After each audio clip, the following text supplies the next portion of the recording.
I won't be giving much advice during this video, just to save time, but if you're interested in a separate video on advice, feel free to leave a comment down below. Although, to be honest, I'm not exactly sure how much advice I have. These are my basic stats. I'll let you just read them or pause the video if you need more time. For my GPA and transcript, my unweighted GPA was not reported by my school and they actually didn't calculate it, so I truly have no idea what it is, though I would guess it was around a 3.9. My weighted GPA was a 5.1, but again, my school uses a weird system, and I would definitely not try to match this against your own or even the most common weighting of GPAs. I'd recommend just taking a look at my transcript, which I will show in a minute. My rank was reported as decile 1. My school does not report individual class rank, but rather just deciles, so I was in the top 10%. I took a total of 12 AP courses throughout high school, and the rest were honors, with the exception of a few classes where it wasn't offered. I also took 5 community college classes separate from high school, and 5 to 7 Coursera/online college courses. It depends on how you count them because 3 of the courses were part of a specialization series that revolved around a certain topic. This is my high school transcript. As you'll see, I didn't take many AP courses in freshman or sophomore year, mostly because my school didn't allow it, with the exception of AP Computer Science in my case. The little star indicates the magnet program that I was in, but as I said, I did transfer in the middle of sophomore year. I'll let you pause the video if you want to take a further look. This is the mid-year report that I sent to colleges. I wanted to include this to show you that my grades in AP Calculus were not perfect, and that probably hurt me a bit, but it definitely was not a deal breaker, even though it's related to my major.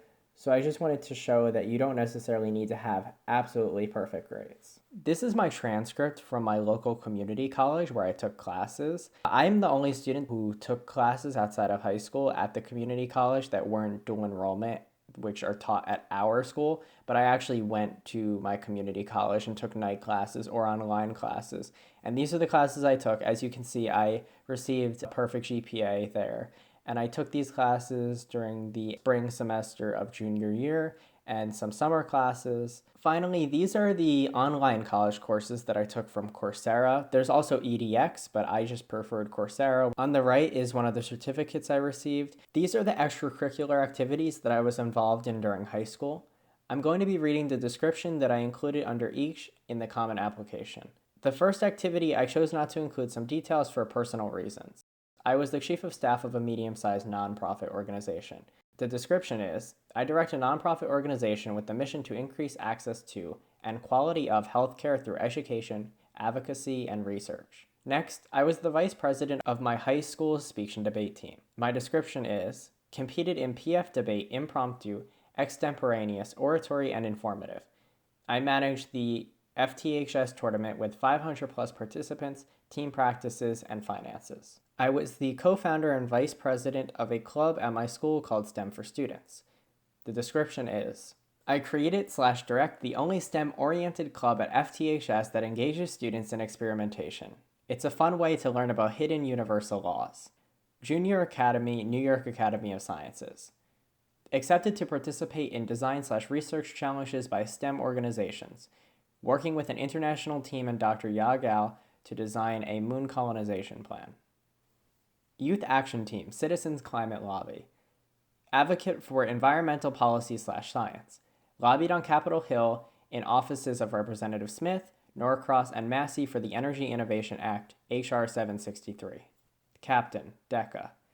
I manage tournament registration and practices with the goal of helping students prepare/gain confidence in presenting and bringing ideas to life. Content Coordinator, FTHS Talks. One of 2 students tasked by school to bring in professionals to speak with students. Inaugural talk was held by climate activist/scientist in November. There are other activities and hobbies that I have that I did not include on this list. You'll notice that I did not fill all 10 spots. I did mention some of these other activities in my essay. For example, I did mention how much I love to read and how it shaped my perspective. So those do count, but I just didn't list them here. These are the honors and awards that I listed on my application. There are only 5 spots to list honors and awards, so I wound up sending an update email to some of my colleges about regional and state awards that I had received during my senior year. DECA, top 10 world champion in entrepreneurship and top 2 exam. Total, 4 international, 3 state, and 4 district. Young member of the New York Academy of Sciences / Global STEM Alliance. Speech, semifinalist at Ridge National and at States. 4 times regional finalist impromptu. Oratory champ at Summit. You'll notice here I use the @ sign instead of writing @ to save characters. Certified in Emergency Medical Response, EMR, Advanced Cardiovascular Life Support, ECG and Pharmacology, Health and Safety Institute Level 6 Authorized Instructor, can teach 6 levels up to EMR. Some of this information I actually included on my additional information section because it would not fit in this space, but I wanted to include it here for this video. Finally, published article on the economics and politics of climate change in an edition of the Sierra Club magazine. These are the essays that I submitted with my common application. You'll notice that there are 3 main essays here, which is more than most, but that's because when I entered that I had transferred schools, another 150-word essay popped up asking me to explain the reasons for transferring. I also decided to fully use my additional information section. It's really difficult to encapsulate these entire essays in just a few words, but I did my best. For my common app, I brought together a few different events and things in my life that I feel are really unique and that have shaped my perspective. By the end of the essay, I relied less on paragraph form and more on poetic line-by-line statements that were really concise and talked about how I want to use this perspective and have used this perspective to create a more equitable, sustainable world. I definitely tried to do a lot with this essay, and that maybe hurt me because there were a lot of ideas in it. I think I did do a good job of weaving them together, but it was still a lot to put in a 650-word essay. But I do know it was very unique and personal. In my additional information section, I expanded on my extracurriculars with specific details and nonprofit impacts. To give a little bit more context for what I mean, I'm going to read a few sentences from my additional information section. So under a subtitle in my additional information called Forensics, I listed my NSDA state ranking, which is the National Speech and Debate Association, and I said that I was currently ranked 5th in impromptu. I also listed some past activities of STEM for students, including electrolysis, elephant's toothpaste, building/launching model rockets, and robotics. And then I discussed more about the nonprofit work that I do, including that we have over 2,000 registered volunteers, that we've trained 400 plus students to the emergency medical responder level or higher, and that we currently have a bill in the New Jersey Assembly regarding first aid training, and we're working on another bill regarding mental health resources for LGBTQ plus students in schools. I also mentioned the online courses and college courses that I've taken and further explained my specific family situation. My parents are divorced, which could sort of be a hook. I'm not exactly sure. As you'll see on the bottom, I did mention that my largest hook was that I was a first-generation college student. There are other personal factors, like my parents being divorced, that could have been a hook to certain schools, but generally are not accepted as hooks across the board. Finally, for my essay on explaining the reasons I transferred schools, I listed a bunch of issues that I had with the magnet program and why it wasn't for me. Some of that included the lack of flexibility, while other reasons were more personal and issues that I had with the administration, which were documented. I made sure to say that I was thankful for the opportunity because I truly am, and I didn't want it to seem like that I was necessarily blaming anybody, but that it just was not right for me and that I decided pursuing my own educational path was more important than anything else. Finally, I also used the essay to explain that the magnet program and all of the magnet programs in my district really only benefited students from higher socioeconomic classes. I was probably, if not for sure, the only first-generation college student out of my class of 30 in the magnet program, and there were only 2 females out of 30 as well. There were no underrepresented minorities, despite being in a school that was nearly 50% minority students.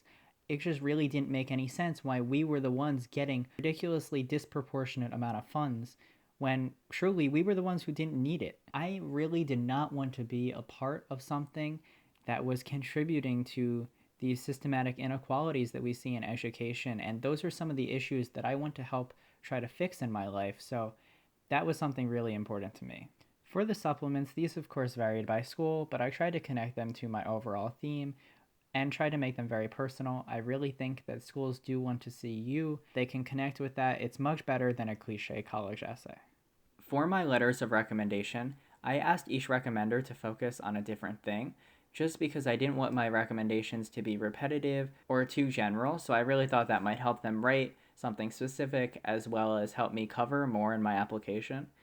For my English teacher, we had a really good relationship, and I thought that she had a really good sense of my personality, so I asked her to focus on that. For my economics teacher, who was also my speech and debate club advisor, and I was vice president of the team in senior year, so we spent a lot of time together, I asked her to focus on me in the classroom and my intellectual vitality, which is a buzzword used by a lot of elite colleges, because in that class I would always ask extra questions and really try to extend my learning in any way that I could. And finally, I asked my physics teacher because some schools have specific requirements for having a STEM recommender. I would definitely recommend you look into your specific program and school to see if there's any requirements. Finally, I just want to leave on this note. Please do not take from this video that your application is better or worse than mine, and because of that you have a better or worse shot. Everyone is bringing something so unique to the table. It's really impossible to compare people, and especially considering that we've all had different opportunities and have had different experiences, I truly don't think that this video gives you any insight into whether or not you have a shot or whether you don't. However, I did want to show that I definitely had a non-traditional high school experience because I transferred high schools. I didn't do all that well in freshman year, and I had some difficulty in a few of my math classes, which were related to my major, but everything still worked out okay. So when you're applying to colleges, I seriously recommend just going for it because you never know what will happen. College admissions is really all about what colleges are looking for at the instant that they're rating your application, and unfortunately, it's just impossible to know because they're trying to bring together all of these people with totally different experiences, totally different outlooks into a class, and they don't want everybody to be similar. So be yourself and you will get where you want. People who are not necessarily themselves or not honest may get just as far. It is true. I don't necessarily think that admissions officers can see through all BS, but they won't be in the right place for them and their happiness, even if they do succeed. Good luck with your college applications, and keep in mind that college is only a small fraction of your life. Please try to enjoy your last year of high school because it can seriously go by so fast, especially when there's a global pandemic.